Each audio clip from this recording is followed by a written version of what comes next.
MU Islamic Official. دوسرا کبیرہ گناہ جو شرک کے فوراً بعد اللہ تبارک و تعالیٰ نے ذکر کیا وہ ہے والدین کی نافرمانی. والدین کی نافرمانی، کوئی بھی ایسا کام کرنا کہ جس سے والدین ناخوش ہوں، ناراض ہوں، والدین کو تکلیف پہنچے، وہ سب حقوق میں داخل ہے، یعنی نافرمانی میں داخل ہے. والدین کی نافرمانی کرنا، جس کو نبی کریم سرور دو عالم صلی اللہ علیہ وسلم نے شرک کے ساتھ ملا کر ذکر کیا کہ والدین کا اللہ تعالیٰ نے اپنے بعد، اللہ تعالیٰ کی ذات کے بعد اس کائنات میں سب سے بڑا حق جو ہے وہ انسان پر اس کے والدین کا ہے. قرآن کریم میں بھی فرمایا اللہ تشرکوا بھی شیئا وبالوالدین احسانا. اللہ تعالیٰ نے جو احکام تمہیں دیے ہیں تو وہ ایک یہ ہے کہ اللہ کے ساتھ کسی کو شریک نہ ٹھہراؤ اور والدین کے ساتھ حسن سلوک کرو، اچھا سلوک کرو. یہ شرک کے ساتھ میرا ایمان کے بعد پہلا کام جو اللہ تبارک و تعالیٰ نے ہمارے ذمہ لازم کیا ہے وہ ہے والدین کے ساتھ حسن سلوک. اور جس طرح حسن سلوک واجب ہے تو اسی طرح والدین کے ساتھ کسی بھی قسم کی بدسلوکی کرنا جس سے ان کو تکلیف پہنچے، یہ ان کی نافرمانی میں داخل ہے اور کبیرہ گناہ ہے، بہت بڑا کبیرہ گناہ ہے. اللہ تعالیٰ ہر مسلمان کو محفوظ رکھے. اور افسوس ہے کہ آج کل ہمارے معاشرے میں والدین کے ساتھ حسن سلوک کی اہمیت بالکل ہی کالعدم ہوتی جا رہی ہے. والدین کے ساتھ جو سلوک ہوتا ہے وہ نبی کریم سرور دو عالم صلی اللہ علیہ وسلم نے علامات قیامت میں فرمایا تھا کہ ان تلد الامۃ ربتہا، کہ قیامت کے قریب یہ حالت ہو جائے گی کہ باندی جو ہے وہ اپنے آقا کو جنے گی. کیا معنی؟ کہ اولاد ماں کے ساتھ ایسا سلوک کرے گی جیسے کہ باندیوں کے ساتھ، کنیزوں کے ساتھ، خادماؤں کے ساتھ کیا جاتا ہے. ماں کے ساتھ ایسا سلوک کرنے والی اولاد پیدا ہوگی. حضور اقدس صلی اللہ علیہ وسلم نے فرمایا. آج دیکھ لو کہ والدین کی قدر و قیمت جو ہے وہ کیا بن گئی ہے کہ لوگ جو ہیں والدین کے ساتھ جو معاملہ کرتے ہیں وہ ایسا ہی ہے جیسے غلاموں کے ساتھ ہوتا ہے. بعض اوقات یہاں تک پہنچ جاتی ہے بات، الیاذ باللہ العلی العظیم. حالانکہ قرآن کریم نے فرمایا کہ اما یبلغن الکبر احدہما او کلاہما فلا تقل لہما اف ولا تنہرہما وقل لہما قولا کریما واخفض لہما جناح الذل وقل رب ارحمہما کما ربیانی صغیرا. اتنی لمبی ہدایات اللہ تعالیٰ نے دی ہیں کہ اگر والدین میں سے کوئی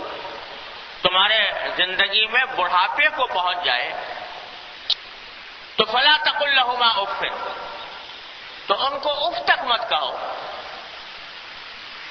بڑھاپے تک پہنچ جائے کا ذکر اس لیے فرمایا، حالانکہ تو اف کہنا تو یہ برا کہنا یا جھڑکنا تو ویسے بھی ناجائز ہے، چاہے ماں باپ جوان ہو یا بوڑھے ہو.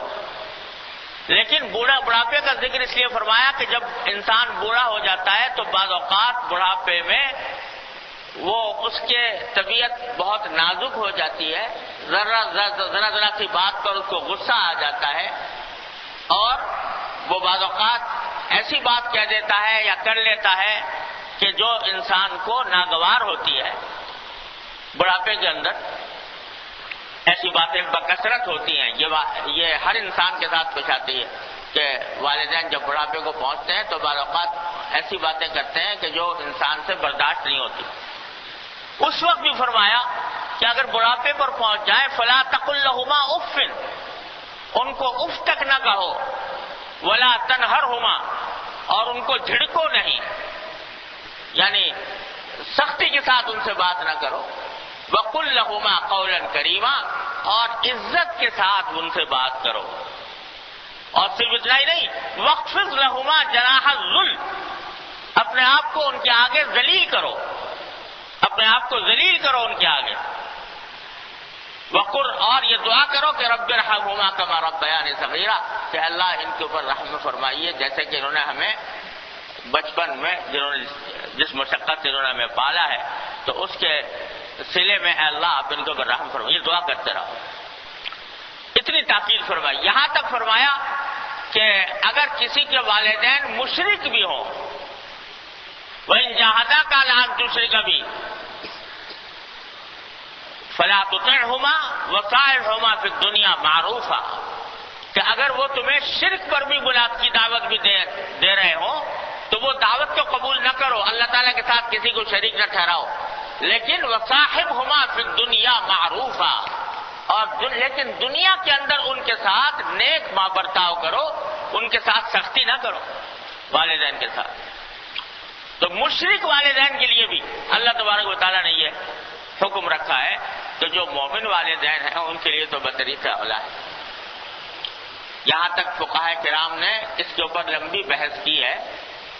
کہ اگر ایک آدمی نماز پڑھ رہا ہے اور نماز کے دوران والدین اس کو پکارتے ہیں، والدین پکارتے ہیں نماز کے دوران،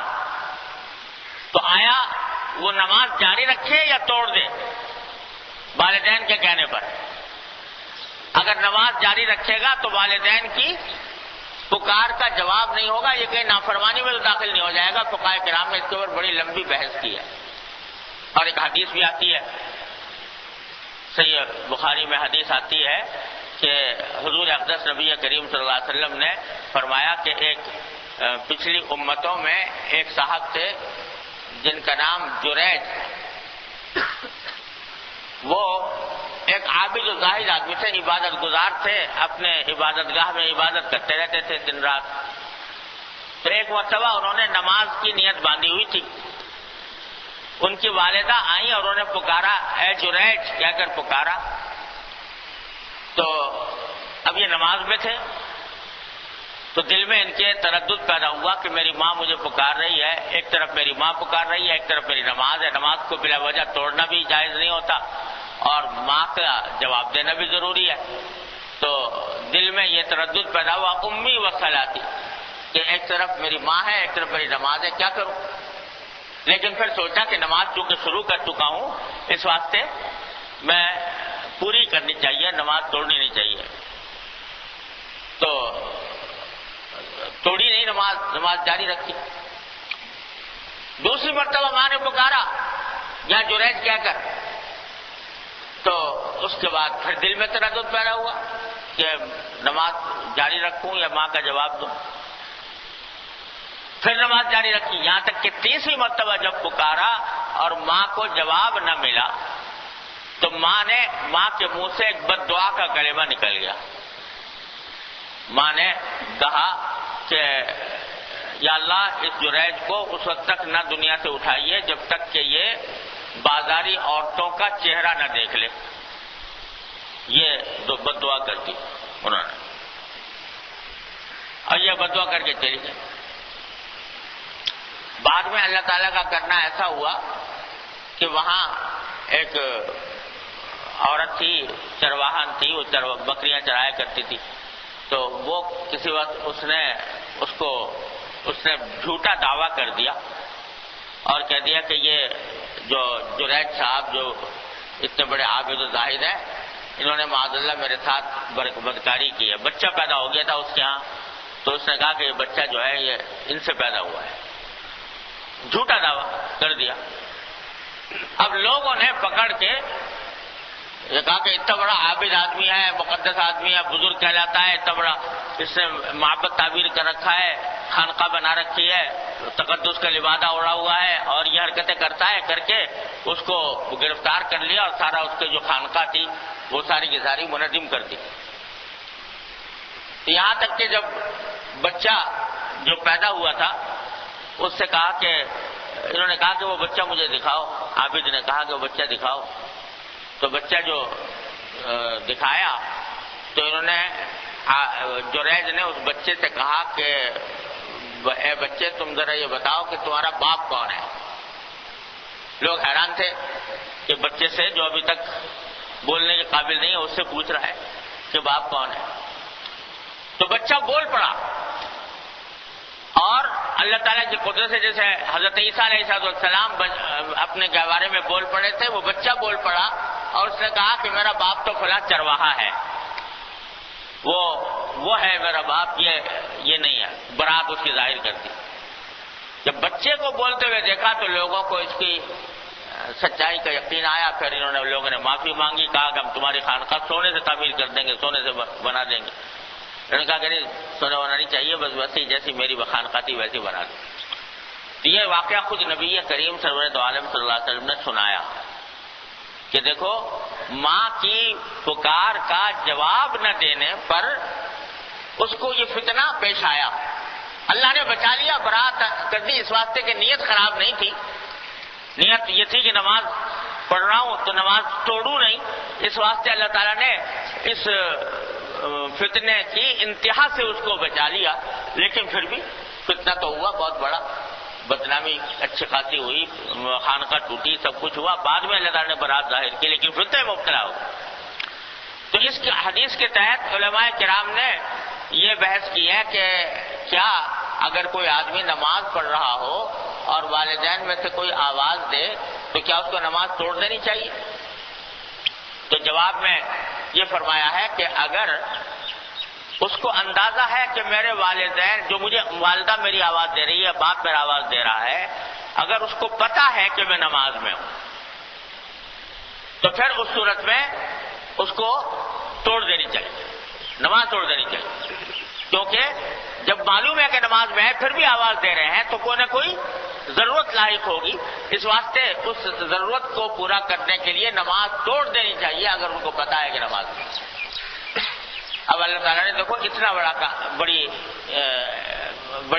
درجہ رکھا ہے والدین کا کہ اگر نماز کے دوران بھی وہ آواز دے رہے ہیں جانتے بوجھتے کہ نماز میں ہے تو نماز توڑ دو اور ان کا جواب دو، پھر بعد میں نماز پوری قضا کرو۔